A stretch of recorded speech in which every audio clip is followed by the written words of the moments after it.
What is up, lovely people? It is me here. Today we're going to try a fairly new product, and it's also by Cosrx, and it's called the Cosrx Perfect Sebum Centella Mineral Powder. Now it looks like this, and I was very excited about this because Cosrx hasn't released too many makeup products. They did the Perfect Fit blemish cushion, I think it's called. They released that together with a concealer, and before that they also have a cushion which I think was called the daily wear cushion. That I think that is the name, but don't call me out on that. It was a long time ago. After that there weren't any makeup products, so I was very excited when I heard they were releasing this, and this was released about at the same time as the Hydrium skincare collection. Now I did do a review on that, so if you haven't seen that and you're interested, please take a look at my channel.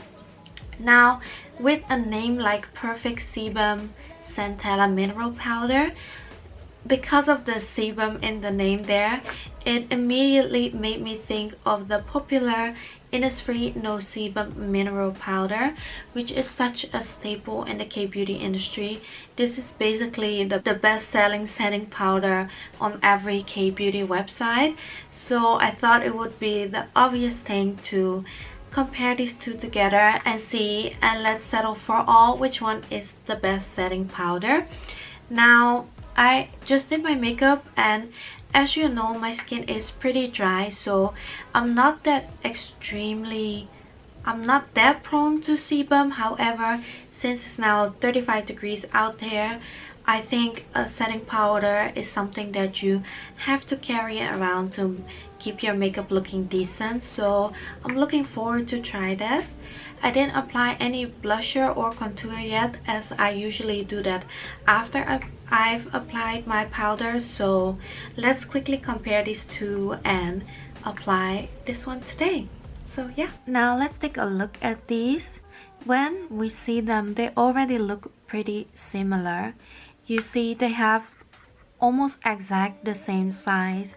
The Innisfree one is a little bit thicker and the Cosrx is a little bit flatter. We have a pretty simple packaging here with the Cosrx logo on top, and when we open it, it has a similar puff to the Innisfree one. So I've used this before, might be a little dirty, I'm sorry for that, but as you can see, packaging wise and everything looks a bit similar. They both have a puff. Now the Innisfree one feels a little bit thinner, and the Cosrx one feels a little bit thicker at first glance. Now, except for how these look, the ingredient lists are actually quite different. Whereas the Innisfree one only has 4 ingredients, the Cosrx one has a quite long list. Both have silica and dimethicone, which is the base of the powder, while Cosrx one has added Centella asiatica as well, and some rosehip extract. Now I do like the rosehip and Centella asiatica, but there are a lot of additional ingredients in there which I don't necessarily think have to be in there. Now when comparing the inside, it looks pretty similar. I remember the No Sebum powder having a similar sticker, so let's just open this. So they do look pretty similar, nothing very special in here, so let's just apply this to the skin and we'll see what happens. Now when we saw the ingredients, they both have very similar base ingredients like the dimethicone, the silica, the mica, as well as the cornstarch, but Cosrx has a lot of additional ingredients, and the only two I like of that list are the Centella asiatica and the rosehip, but there's a lot of solvent and other additives in there which I'm not entirely happy nor sad about. But I think compared to the Innisfree No Sebum powder, I think it definitely does not have to be in there, so I'm not sure what are the thoughts behind those added ingredients.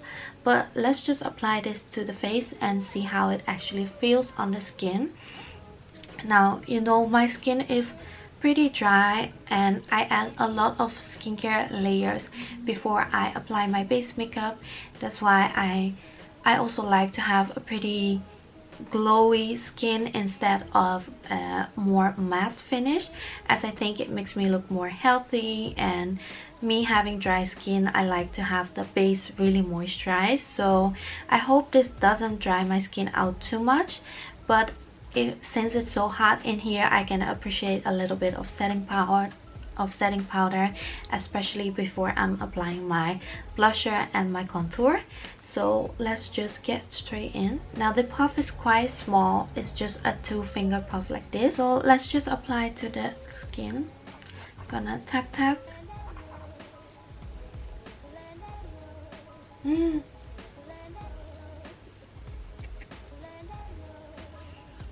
I'm not sure if you saw that on camera, but as soon as I started patting, there was like air of powder flying everywhere.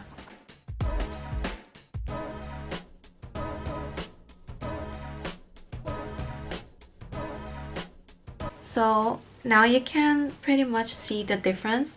On this side it is powdered and this side it is not. So I can definitely think it would control sebum pretty well. It looks really matte. I look even more unhealthy since I'm so pale looking, people, so my skin needs to be glowy for me to look like healthy and alive. Otherwise I feel like such an Addams family member. So I like this, so I'm not used to this matte side over here, but yeah, it's for the sake of information for you guys. Now it feels light on the skin. It actually feels like I'm putting nothing on my skin, but I can definitely see the powder doing its work. Now the nose area is my only part where I do get a bit of sebum from time to time, and sometimes a little bit on the forehead. Hello. So basically it mattified my face quite well, more than I expected. I think it's the same kind of effect as the No Sebum powder. I think in case of finish, there's not much of a difference between those two. I have tried the No Sebum powder many times and it looks quite similar in the finish. Now based on how it feels normal, it feels pretty good. I'm not sure about the ingredient list still. I hope I don't break out from this. It doesn't look like there are many triggering ingredients in there, but still, if I compare these two, I'm wondering why the Cosrx ingredient list had to be so long. So if anyone has thoughts on that, please let me know. But so far I have, as a first impression, nothing bad to say, and this definitely goes into the list of Cosrx products for now, at least, that I do like. But if anything crazy happens, I'll keep you updated in the comments and in the description below. Please let me know if you liked this video, and if you did, don't forget to like it and subscribe to my channel for more K-beauty, and I love to see you in the next one. Bye!